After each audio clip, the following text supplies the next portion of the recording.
दोस्तों, आपको पता है दुनिया का सबसे अच्छा बिजनेस क्या है? तो वो बिजनेस है उधार मांगने का, और ये सबसे पुराना धंधा है। मैं ये ऐसा इसलिए कह रहा हूँ क्योंकि होता क्या, लोग आपसे 2000 रुपये मांगते हैं और उस टाइम पर आप सोचते हैं यार अगर उसको मना कर दे तो वो क्या सोचेगा, इसके पास 2000 रुपये नहीं है। अब जब आपने उसको 2000 दे दिए, फिर आपको वो 2000 रुपये मांगते हुए शर्म आएगी। लेकिन आजकल क्या है कि पूरा डिजिटल वर्ल्ड हो गया है, तो अब होता क्या, लोग ऑनलाइन पैसे मांगने लग गए और जब एक व्यक्ति से पैसा ना मिले तो वो 2-4 और लोगों को भी मैसेज करते हैं। लेकिन जब उनको कहीं से भी पैसा ना मिले तो अपनी इज्जत को बचाने के लिए वो अगले दिन व्हाट्सएप पर एक स्टेटस लगाते हैं जिसमें लिखते हैं, दोस्तों मेरा व्हाट्सएप किसी ने हैक कर लिया है और वो मेरे व्हाट्सएप से पैसे मांग रहा है, तो कृपया करके आप पैसा ना दें।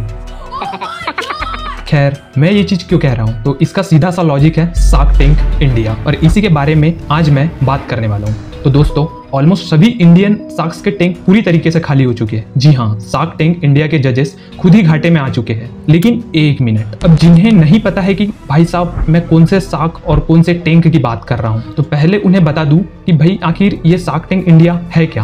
So guys, concentrate on my words and voice. तो भाई शार्क टैंक इंडिया वो प्लेटफॉर्म है जहां एंटरप्रेन्योर्स अपने आइडियाज को लेकर आते हैं और इन्वेस्टर से इन्वेस्टमेंट के लिए पिच करते हैं। ओ भाई, लेकिन कैसे? तो शार्क टैंक एक इंटरनेशनली फेमस टीवी शो है जिसमें एंटरप्रेन्योर्स अपने बिजनेस आइडियाज को प्रेजेंट करते हैं और एक पैनल के सामने इन्वेस्टमेंट के लिए पिच देते हैं। शार्क टैंक इंडिया को इंडियन कॉन्टेक्स्ट में एडॉप्ट किया गया है, बट यार इन इन्वेस्टमेंट के बाद आखिर हुआ क्या? तो भाई एंटरप्रेन्योर्स ने अपने बिजनेसेस को एक्सपेंड किया, उन्होंने इन्वेस्टर्स के मेंटरशिप और गाइडेंस का भी फायदा उठाया, जिसमें कुछ स्टार्टअप्स ने अपने रिवेन्यू को मल्टीप्लाई भी किया और जिसमें से कुछ कंपनीज अभी भी मार्केट में अच्छे से चल रही है और अपने सेक्टर्स में लीडर्स बन चुकी है। बट दोस्तों, कई बार इस शार्क टैंक इंडिया की बहुत सी डार्क साइड भी देखने को मिल रही है। यहाँ पर कभी कभी तो फुल्ली दोगलापन भी होता है। इट मीन्स अंदर का सीन कुछ और बाहर का कुछ और।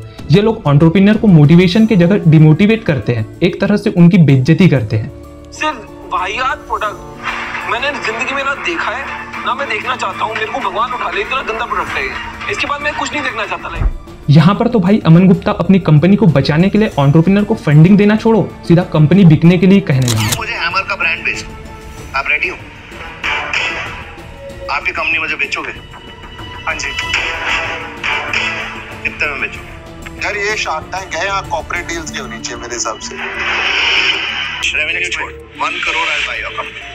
हाँ तो भाई, अब आते हैं सीधे मुद्दे पर। तो शार्क टैंक इंडिया का सीजन 1 लॉन्च हुआ था 20 दिसंबर 2021 को सोनी टीवी पर। इसके बाद सीजन 2 2 जनवरी 2023 में, और अभी आ चुका है सीजन 3। तो दोस्तों, एक रेप्यूटेड फर्म की रिपोर्ट ये कहती है कि सीजन 1 में हुई टोटल डील्स में से शार्क ने सिर्फ 40% बिजनेसेस में ही इन्वेस्ट किया। दोस्तों, आज इंडिया के हर कोने में एक एंटरप्रेन्योर मिल ही जाएगा और उस एंटरप्रेन्योर के लिए उम्मीद की किरण है शार्क टैंक इंडिया। अगर हम सीजन 1 की बात करें तो इसे ऑल ओवर इंडिया से 62,000 एस्पिरेंट्स रिसीव हुए, जिसमें से सिर्फ 198 बिजनेसेस को शार्क के सामने पिच करने का मौका मिला, जिसमें 67 बिजनेसेस को फंडिंग भी मिली। अगर हम इन 67 बिजनेसेस में होने वाले टोटल इन्वेस्टमेंट को देखें तो वो था लगभग 40 करोड़ रुपए। लेकिन सीजन 2 में तो शार्क टैंक और भी ज्यादा बूम हो गया, और ऐसा इसलिए क्योंकि इसमें स्नीकर ब्रांड प्लेटहेड के साथ ही वीगन हेयर कलर पैराडाइज और लॉजिस्टिक स्टार्टअप फास्ट बीटल जैसी कई इंप्रेसिव पिच देखने को मिली। सीजन 2 में टोटल 166 कंपनीज ने पिच किया, जिसमें से 115 कंपनीज के साथ डील सिक्योर हुई। शो के पहले ही सप्ताह में शार्क्स ने 10 करोड़ 85 लाख रुपए इन्वेस्ट किए थे और इस सीजन का टोटल इन्वेस्टमेंट था 81.16 करोड़ रुपए, जो सीजन 1 के लगभग डबल था। लेकिन लोगों का कहना है कि पहले सीजन से ही शार्क टैंक दोगलापन कर रहे हैं, और ऐसा इसलिए कहा क्योंकि मार्केट इंटेलिजेंस प्लेटफॉर्म की रिपोर्ट से यह पता चलता है कि पहले सीजन में टीवी पर दिखाई गई 65 डील में से सिर्फ 26 स्टार्टअप को ही फंडिंग मिली थी, जो लगभग 40% के बराबर होता है, और बाकी के 60% स्टार्टअप या तो डील से पीछे हट गए या अभी भी अपनी बारी का इंतजार कर रहे हैं। यहाँ पर देखिए, अपनी कंपनी को बचाने के लिए नमिता थापर विनीता सिंह के लिए क्या कहती है। मैं अपने फ्रेंड्स के कंपेटिटर में कभी इन्वेस्ट नहीं करती हूँ। अब यहाँ पर तो गुप्ता जी सीधा कहने लगे, गुटखा खा रखे हो क्या?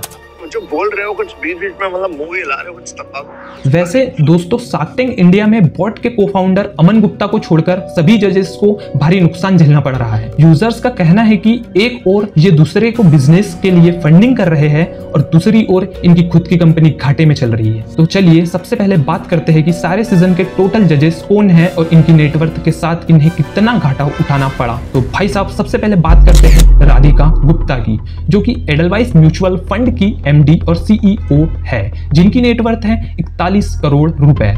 फिर ACKO इंश्योरेंस के सीईओ वरुण दुआ, जिनकी नेटवर्थ है 107 करोड़ रुपए। फिर आते हैं अनुपम मित्तल, जो कि शादी.com के अलावा मकान.com और मौज मोबाइल के भी फाउंडर है, जिसमें शादी.com को छोड़ करके इनका कोई भी बिजनेस पैसा नहीं बना पा रहा है। इनकी नेटवर्थ की बात करें तो वो है 185 करोड़ रुपए। फिर विनीता सिंह, जो कि सुगर कॉस्मेटिक की सीईओ है, इन्हें साल 2022 में 75 करोड़ रुपए का नुकसान हुआ है, जबकि 2021 में इन्हें 21 करोड़ रुपए का नुकसान उठाना पड़ा था और इनकी नेटवर्थ है 300 करोड़ रुपए। फिर आते हैं अजहर इकबाल, जिनकी नेटवर्थ है 500 करोड़ रुपए। अब बात करते हैं नमिता थापर, जिन्हें पापा की परी भी कहते हैं, जो कि एमक्योर फार्मा की फाउंडर नहीं है। उनके पिताजी ने इस कंपनी को शुरू किया था और अभी भी वे ही इस कंपनी के सीईओ है, लेकिन इनकी नेटवर्थ है 600 करोड़ रुपए।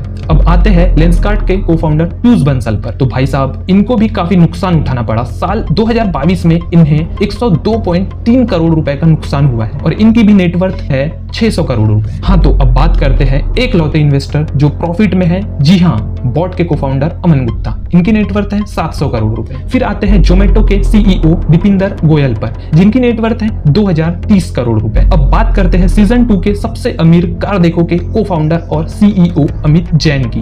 तो भाई साहब इनको भी साल 2021 और 22 के दौरान 246.5 करोड़ का नुकसान झेलना पड़ा है और इनकी नेटवर्थ की बात करें तो वो है 2900 करोड़ रुपए। फिर अपग्रेड के मालिक रोनी स्क्रूवाल, जिनकी नेटवर्थ है 12,800 करोड़ रुपए, लेकिन इन सबके पिताजी है ओयो के फाउंडर रितेश अग्रवाल, जिनकी नेटवर्थ है 16,000 करोड़ रुपए। अरे हाँ, अभी तो दो और जजेस हैं, जिसमें पहले बात करते हैं गजल अलग की। तो इनकी मामा अर्थ ने पहली बार साल 2022 के लिए 14 करोड़ रुपए का प्रॉफिट कमाया था, लेकिन 2021 में इन्हें 1332 का घाटा हुआ था। ऐसे ही 2020 के दौरान 428 करोड़ का नुकसान उठाना पड़ा था, लेकिन हैरान करने वाली बात है कि 14 करोड़ रुपए के प्रॉफिट के बाद कंपनी 24,000 करोड़ रुपए के वैल्यूएशन पर आईपीओ लाने जा रही है और इनकी नेटवर्थ की बात करें तो वो 145 करोड़ रुपए है। अब बात करते हैं भारत पे के सीईओ असनीर ग्रोवर की, जिनको 2022 में कुल नुकसान 5,594 करोड़ का हुआ था। वहीं 2021 में कुल नुकसान 2,961 करोड़ रुपए का हुआ था। असनीर ग्रोवर ने हाल ही में भारत पे को छोड़ा है, लेकिन इनके सीईओ रहते ही भाई साहब इन्होंने कतई नुकसान झेला है। अगर इनकी नेटवर्थ की बात करें तो वो है 790 करोड़ रुपए। हाँ तो भाई अभी के सीजन 3 में रितेश अग्रवाल, दीपिंदर गोयल, अजहर इकबाल, राधिका गुप्ता, वरुण दुआ और रोनी स्क्रूवाला, ये टोटल 6 नए जजेस आए हैं। तो देखते हैं भाई सीजन 3 में कौन से शार्क्स और पानी में जाते हैं और कौन पानी से बाहर निकलते हैं। तो भाई आज का प्रवचन एक छोटा सा कोट से खत्म करते हैं। So to achieve happiness in our life we have to focus on our goal and work hard. भाई किसी भी चीज को पाने के लिए या किसी भी फील्ड में लीडर बनने के लिए मेहनत तो करनी पड़ेगी। तो इस वीडियो को यहीं पर एंड करते हैं और कोशिश करते हैं हम भी एक अच्छा सा आइडिया लेकर जाते हैं इस शार्क टैंक के अंदर और कर देते हैं बूम। तो आज के लिए बस इतना ही, फिर मिलेंगे किसी दूसरे वीडियो में। तब तक के लिए भरोसा कीजिए मुझ पर नहीं, अपनी स्किल्स पर। जय हिंद, जय भारत।